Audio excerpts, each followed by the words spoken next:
நம்ம வீடியோலாம் பார்த்துட்டு மாதா தபால்பட்டிலேருந்து கஸ்டமருக்கு கால் பண்ணியிருந்தாங்க. நம்ம வீடு ஷிஃப்டிங் பண்ண தம்பி எனக்கு 2 ஏசி வந்து கழட்டி மாற்றி தரணும்னு கேட்டாங்க. ஓகே சார், நீங்கள் லொக்கேஷன் மட்டும் அனுப்பிச்சுடுங்க, வந்து பண்ணி தரலாம்னு சொல்லிட்டு நம்ம லொக்கேஷன் வாங்கிட்டு நம்ம டேரெக்டாக சைட்டுக்கு போயிடுங்க. சைட்டில் போய்ட்டு 2 ஏசியும் ஆன் பண்ணி கேஸ் பம்ப் டோர்லாம் பண்ண ஆரம்பிச்சிட்டோம். கஸ்டமர் வந்து 2 ஏசியுமே வந்து கொஞ்சம் கண்டிஷன் செக் பண்ணியிருந்தாங்க. நம்ம செக் பண்ணி பார்த்தா 2 ஏசியுமே வந்து டஸ்ட்டாக தான் இருந்தது. ஏன்னா இதுக்கு முன்னாடி வந்து மெக்கானிக் வந்து அது ஒரு ஏசி வந்து ஹிட்டாச்சி ஏசி வந்து மாற்றணும்னு சொல்லியிருந்தாங்க. சார் எல்லாமே டஸ்ட்டாக தான் இருக்குது, மற்றபடி ஓகே தான் சொன்னோம். சரி ஓகே தம்பி, இங்கேயே வச்சு வாட்டர் வாஷ் பண்ணி கொடுத்துருக்கீங்களாண்ணா, இங்கே வச்சு வாட்டர் வாஷ் பண்ணி கொடுத்துருன்னு சொல்லிட்டு நம்மளும் இங்கேயே வச்சு பிடிக்க ஆரம்பிச்சிட்டுங்க. ஹிட்டாச்சி ஏசி தான் சரியான டஸ்ட்டாக இருந்ததுங்க. ஏன்னா காயில் ஃபுல்லாகவே டஸ்ட்டாக தான் இருந்தது. கஸ்டமர்கிட்ட காட்டி நம்ம வாட்டர் வாஷ் எல்லாம் பண்ணி முடிச்சிட்டோம். இண்டோர் வாட்டர் வாஷ் பண்ணி முடிச்ச கையோட அவுடோரையும் வாட்டர் வாஷ் பண்ண ஆரம்பிச்சிட்டோம். அவுடோர் எல்லாம் வாட்டர் வாஷ் பண்ணி முடிச்சோன்னே கஸ்டமர் வந்து பக்கத்தில் தான் சொல்லிட்டு ஷிப் பண்ணி கொடுத்துட்டாங்க.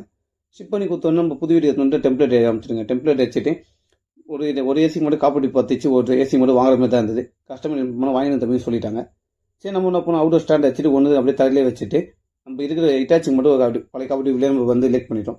லேக் பண்ணி முடிச்சு ஃப்ளார்லாம் டைட் பண்ண ஆரம்பிச்சிடும். அடுத்து பேனசோனிக் மட்டும் புது காப்பீட்டு போட்டுட்டு நம்ம ஃப்ளார்லாம் டைட் பண்ண ஆரம்பிச்சிடுங்க. ரெண்டுமே என்ன ஃப்ளார் தான், ஃப்ளார்லாம் டைட் பண்ணிட்டு நம்ம லீக்கேஜ்லாம் பார்க்க ஆரம்பிச்சுங்க. ஏன்னா இது மாட்டி முடிக்கிற நம்மளுக்கு நைட் ஆயிடுச்சுங்க. சரி லீக்கேஜ்லாம் பார்த்துட்டு கையில் வேக்கமாக போட்டோம்னு சொல்லிட்டு வேக்கமாக போட்டு நம்ம ஏசி ஆன் பண்ணுங்க. ஏசி ஆன் பண்ணுறதுக்குள்ளே நம்ம கரெக்டாக பார்த்தீங்கன்னா டைம் ஒரு 8 மணி மேலே ஆயிடுச்சு. சரி எல்லாம் பண்ணி கொடுத்துட்டு நம்ம கூலிங் எல்லாம் செக் பண்ணுங்க. இருந்து கூலிங் எல்லாம் செக் பண்ணிட்டு வாட்டர்லாம் ப்ராப்பராக வெளியே போதான் பார்த்தோம், எல்லாமே வெளியே போச்சு. இது போல் சர்வீஸ் வேணால் கீழே நம்பருக்கு மறக்காமல் கான்டாக்ட் பண்ணுங்கள். மறக்காமல் இதுமாரி அப்டேட் வேணும்னா நம்ம சேனலை ஃபாலோ பண்ணுங்கள்.